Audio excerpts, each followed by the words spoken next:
कोल्हापुरात मुख्यमंत्री एकनाथ शिंदेंच्या शिलेदारांनी पंतप्रधान मोदींच्या विजयासाठी शपथ घेतली आहे। तर खासदार संजय राऊतांनी चाटुगिरी म्हणत शिंदे गटाचा खरपूस समाचार घेतला। शिंदे गट आणि ठाकरे गटामध्ये जुंपलेल्या या लढाईचा आढावा घेऊयात या रिपोर्टमधून। बाळासाहेबांच्या शिवसैनिकांची मोदींसाठी शपथ। आम्ही बाळासाहेबांच्या विचाराचे शिवसैनिक जाहीर शपथ घेतो की। तर रामदास कदम यांचं ठाकरेंना थेट भांडी घासायचं आव्हान। उद्धव ठाकरे तुझ्यामध्ये हिम्मत असेल 50 कोटी माझ्या कुठल्याही एका आमदाराने घेतलेत ते सिद्ध करून दाखव। तुझ्या घरी मी भांडी घासेन नाहीतर माझ्या घरामध्ये तू भांडी घासा नाही। शिंदे गटाचा संजय राऊतांकडून खरपूस समाचार। आणि कोल्हापूरच्या अधिवेशनात ठराव काय करता त्या भाजपच्या अभिनंदनाचा। तुमची चाटुगिरी जी आहे मी तुम्ही शिवसेना ही कोणाच्या पायाशी गुलाम म्हणून बांधून ठेवले हे काल स्पष्ट झालं। कोल्हापुरात शिवसेना शिंदे गटाचं महाअधिवेशन पार पडलं। या महाअधिवेशनात आगामी लोकसभा निवडणुकीत मोदींच्या विजयासाठी एकनाथ शिंदेंसह सर्व आमदार आणि खासदारांनी शपथ घेतली। शिवाय पंतप्रधान मोदींच्या अभिनंदनाचे ठराव देखील मांडण्यात आले।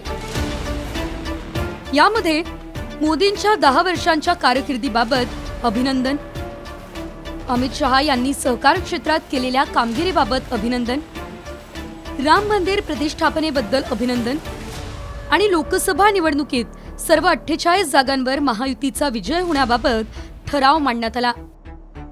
यासोबतच महायुतीच्या मिशन 48चे सर्व अधिकार एकनाथ शिंदे यांच्याकडे सोपवण्यात आले।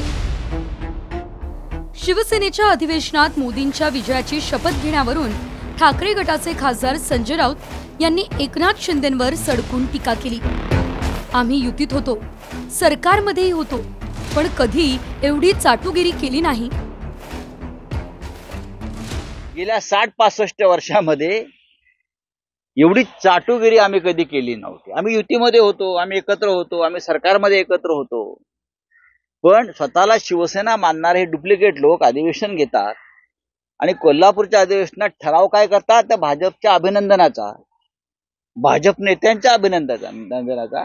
म्हणजेच तुमची चाटुगिरी जी आहे मी तुम्ही शिवसेना ही कोणाच्या पायाशी गुलाम म्हणून बांधून ठेवले हे काल स्पष्ट झालं। संजय राऊत यांच्या या टीकेला शिंदे गटातील नरेश म्हस्के आणि प्रकाश सुर्वे यांनी देखील प्रत्युत्तर दिलंय। विधानसभेच्या निवडणुका भारतीय जनता पार्टी बरोबर युती लढून म्हणून लढल्या आणि नंतर काँग्रेस बरोबर शरद पवारांबरोबर की ज्यांनी आयुष्यभर शिवसेना संपवण्याकरता प्रयत्न केले त्यांच्याबरोबर खुर्चीसाठी महाआघाडी केली। शरद पवार असतील, सोनिया गांधी असतील, त्यांच्या दाराच्या बाहेर बसून राहत होते। याला चाटुगिरी बोलायची की नाही हा प्रश्न मी संजय राऊतांना विचारेल। संजय राऊतांच्या मानसिक संतुलन त्यांचं बिघडलेलं आहे आणि ते आता काँग्रेसची चाटुगिरी करतात ते त्यांना चालतं का? काँग्रेसच्या मांडीला मांडी लावून बसतात ते त्यांना चालतं का? बाळासाहेबांच्या विचाराला त्यांनी तिलांजली दिली ते त्यांना चालतं का? बाळासाहेब बोलले होते ज्या दिवशी काँग्रेसबरोबर माझ्या पक्षाला विलीन करा, पक्षाबरोबर बसावं लागेल त्या दिवशी माझं शिवसेने दुकान बंद करीन। त्यांनी ह्या सर्व गोष्टीचं आत्मपरीक्षण करा मग दुसऱ्याला बोलावं। एकीकडे शिंदे गटाच्या नेत्यांनी महाअधिवेशनात 3री बार मोदी सरकार हा नारा दिला, तर दुसरीकडे शिंदे गटाचे नेते रामदास कदम यांनी थेट ठाकरेंच्या मागे ईडी लावण्याची मागणी केली। सोबतच उद्धव 50 खोक्यांचा आरोप सिद्ध करा नाहीतर माझ्या घरी भांडी घासा असं आव्हानही ठाकरेंना दिलंय।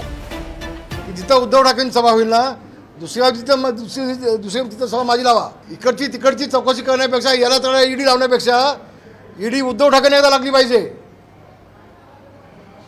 आणि मग हा सगळे खोके आतापर्यंत दिलेले कुठे गेले ते सगळे बाहेर पडले पाहिजेत।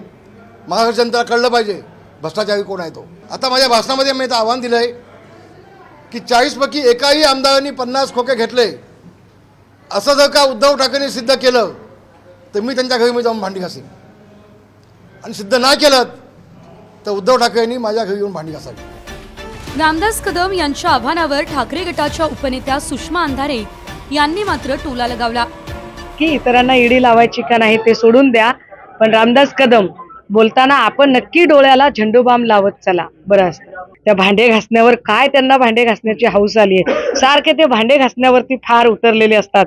मला वाटते प्रत्येक माणसाला आपली पात्रता इतक्या चटकन कशी काय कळते, कठीण आहे बाबा. शिंदे गटाकडून आगामी लोकसभेच्या प्रचाराचा नारळ फोडण्यात आलाय.